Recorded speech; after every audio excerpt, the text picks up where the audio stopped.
Makeup করে ক্যামেরার সামনে বসা ব্যক্তি তারপরে পাশে একজনকে দাঁড় করিয়ে এই কথা বলছেন, শোনাই আরেকবার, শুনুন। মিনহাজ ভাইয়ের সাথে দীর্ঘদিনের পরিচয়, একসাথে প্রবাসেও ছিলাম।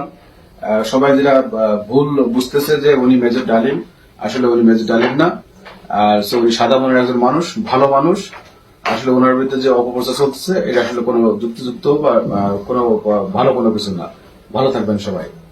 মিনহাজ ভাইয়ের সাথে দীর্ঘদিনের পরিচয়, একসাথে প্রবাসেও ছিলাম। সবাই যেটা ভুল বুঝতেছে যে উনি মেজর ডালিম, আসলে উনি মেজর ডালিম না। আর উনি সাদা মনের একজন মানুষ, ভালো মানুষ। আসলে ওনার বিরুদ্ধে যে অপপ্রচার চলছে এটা আসলে কোনো যুক্তিযুক্ত বা কোনো ভালো কোনো কিছু না। ভালো থাকবেন সবাই। কিন্তু একটা প্রশ্ন, যে উনি বলছেন যে আমরা প্রবাসেও একসঙ্গে ছিলাম, তার মানে এখন বাংলাদেশে ছিলাম, প্রবাসে তার মানে এখন বাংলাদেশে। এবং এই যে দেখো তার মুখটা, আপনারাও দেখুন যে তার মুখটা, এই যে দুটো ছবি আমরা মেলানোর চেষ্টা করছি সুভাষিস দা, দেখুন উপরে যার নিচে যার ছবি, ওপরেও একই ব্যক্তির ছবি, কিন্তু এই মেকআপ, গ্রিন স্ক্রিনের সামনে যাকে বসানো হলো তাকে তো আরো অন্যরকম দেখতে লাগছে। যদি তার সাদা মনে কাদা নাই থাকবে তাহলে মেকআপটা করে বসতে গেলেন কেন? না, তার থেকেও বড় কথা, এই কথাগুলো কোনো জাস্টিফিকেশন আজকের ডেটে অ্যাকসেপ্ট করা উচিতই না। প্রথম কথা হচ্ছে কেন বসতে গেলেন, এইখানেই তো প্রথম কোয়েশ্চেন মার্কটা আসছে। কেন আমি এরকম ধরনের কাজ করব? মানে আমার দাঁড়িয়ে আছে মানে আমি রবীন্দ্রনাথ সাইজে বসে পড়লাম, লাইভ বসে পড়লাম, এটা তো হতে পারে না। সো উনি যখন বসেছেন তার পিছনে একটা হেডওয়ার্ক আছে, আমি বারবার বলছি। তারা কিছু ভাবনা চিন্তা করেছিল এবং তারা কিছু একটা এজেন্ডার জন্যে এরম একটা ক্যারেক্টারকে ক্রিয়েট করেছে।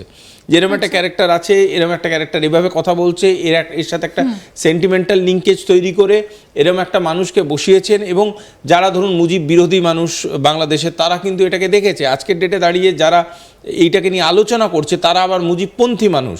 এবার ওরা কোনো একটা লিঙ্কেজ তৈরি করতে, কোনো একটা নতুন ইমেজ বা কোনো একটা নতুন ধরনের একটা কনসেপ্টকে ইন্ট্রোডিউস করতে বাংলাদেশি পলিটিক্সে এই ধরনের একটা ইন্টেনশনাল কাজটা এরা করেছে। এবং এদের পিছনে হঠাৎ করে ইটস ওয়ান ফাইন মর্নিং আমি আর তুমি বসে পডকাস্ট করলাম, একটা গান বাজনা সিনেমা নিয়ে, ইটস নট দ্যাট। এটা রাষ্ট্রনীতি নিয়ে তুমি কথা বলছো, একটা রাষ্ট্রজ্ঞান নিয়ে কথা বলছো।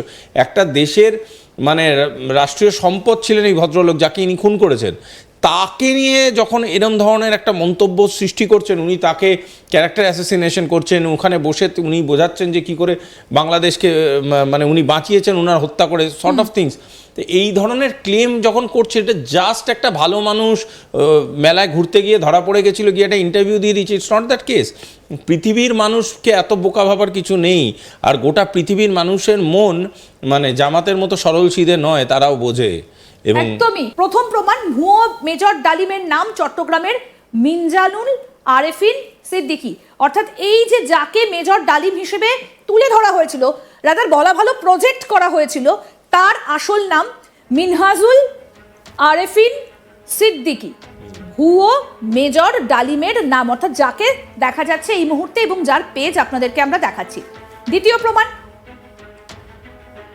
দ্বিতীয় প্রমাণ হিসেবে আমরা যেটা দেখেছিলাম যে 30 বছর পর রাষ্ট্রদূত এবং পাইলটের কাজ করা মেজর ডালিমকে চিরকুট দিয়ে নির্দেশনা করার কি দরকার? এই দেখুন হাতে চিরকুট দেওয়া হচ্ছে, তিনি সেটা দেখছেন এবং দেখার পরে একটু দেখুন তার পশ্চারটা চেঞ্জ হচ্ছে। এই দেখুন তিনি চেয়ারে খানিকটা উঠে বসলেন এবং তিনি মুখে একটা হালকা হাসি, মানে তিনি কিছুটা নার্ভ পেলেন, কিছুটা অক্সিজেন পেলেন। এবং এই যে দেখুন অপেক্ষা করে আছেন চিরকুটের জন্য। ইনি যদি মেজর ডালিমই হবেন, এবং তার যে লিস্ট সেগুলো আমরা আপনাদের সামনে তুলে ধরেছিলাম, যে বিভিন্ন জায়গায় তিনি রাষ্ট্রদূত হিসেবে কাজ করেছেন, তিনি সেনার একটা উচ্চ পর্যায়ে ছিলেন, এই রকম জায়গায় থাকা একজন ব্যক্তিকে কি চিরকুট দিয়ে নির্দেশ দিতে হয়?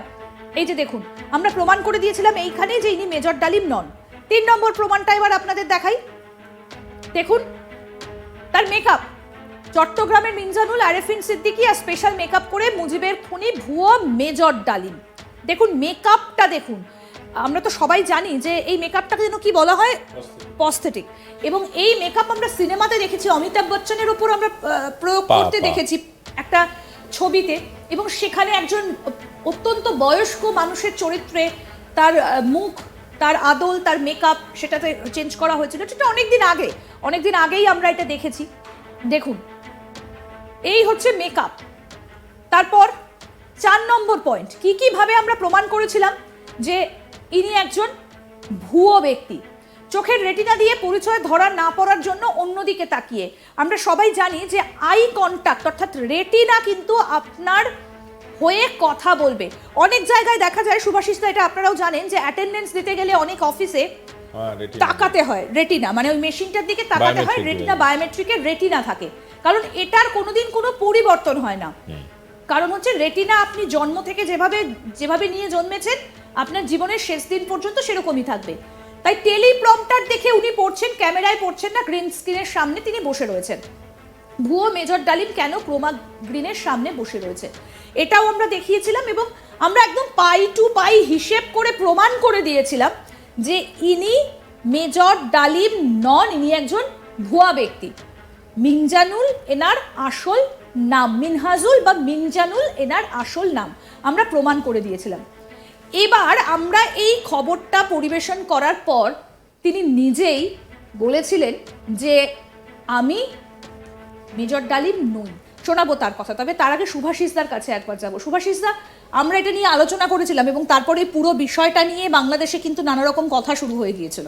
হ্যাঁ, এটা মানে প্রচণ্ড রকমভাবে আমাদের দুজনের অ্যানালাইসিস বাংলাদেশে চলেছে, এবং বাংলাদেশের অনেক জায়গা থেকে আমার বন্ধুবান্ধবরাও বলেছে, মানে অ্যাকচুয়ালি কি জানো তো, সায়েন্টিফিক অ্যানালাইসিস তো সেখানে বোঝা যায়, মানে তুমি যতই লোকাও, তুমি যতই প্র্যাকটিস করো, there are so many kinds of shades and layers, তো এইগুলোতে বোঝা যায়। আর ভারতবর্ষের টেকনোলজি, ভারতবর্ষের মাথা, ভারতবর্ষের মানুষজনের আজকে এতটা অ্যাডভান্স স্টেজে আছে না, আমাদের সাধারণত মানে সূর্যকুমারের ক্যাচ নিয়ে বিতর্ক তৈরি করে সময় নষ্ট করার মতো টেকনোলজিক্যাল সময় নেই আমাদের। আমরা এখন চাঁদে পৌঁছে গেছি, মার্সে পৌঁছে গেছি, আমরা আগামী পৃথিবী তৈরি করার কথা ভাবছি। সুতরাং আমাদের কাছে টেকনোলজি ব্যাপারটা আজকে ধমনীতে বয়ে। তো আমাদের বাচ্চারাও বোঝে আজকে বহু জিনিস, যেটা অনেক দেশ বুঝতে পারে না, কোনো দেশের নাম নিচ্ছি না।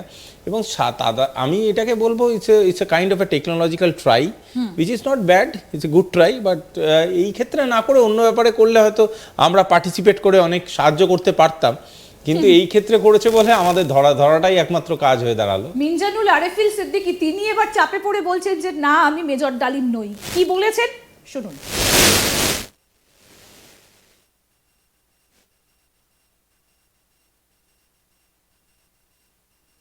মিনহাজ ভাইয়ের সাথে দীর্ঘদিনের পরিচয়, একসাথে প্রবাসেও ছিলাম। সবাই যেটা ভুল বুঝতেছে যে উনি মেজর ডালিম, আসলে উনি মেজর ডালিম না। আর উনি সাদা মনের একজন মানুষ, ভালো মানুষ।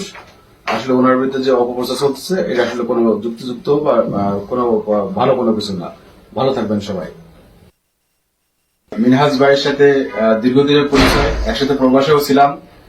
সবাই যেটা ভুল বুঝতেছে যে উনি মেজর ডালিম, আসলে উনি মেজর ডালিম না। আর উনি সাদা মনের একজন মানুষ, ভালো মানুষ। আসলে ওনার বিরুদ্ধে যে অপপ্রচার চলছে এটা আসলে কোনো যুক্তিযুক্ত বা কোনো ভালো কোনো কিছু না। ভালো থাকবেন সবাই।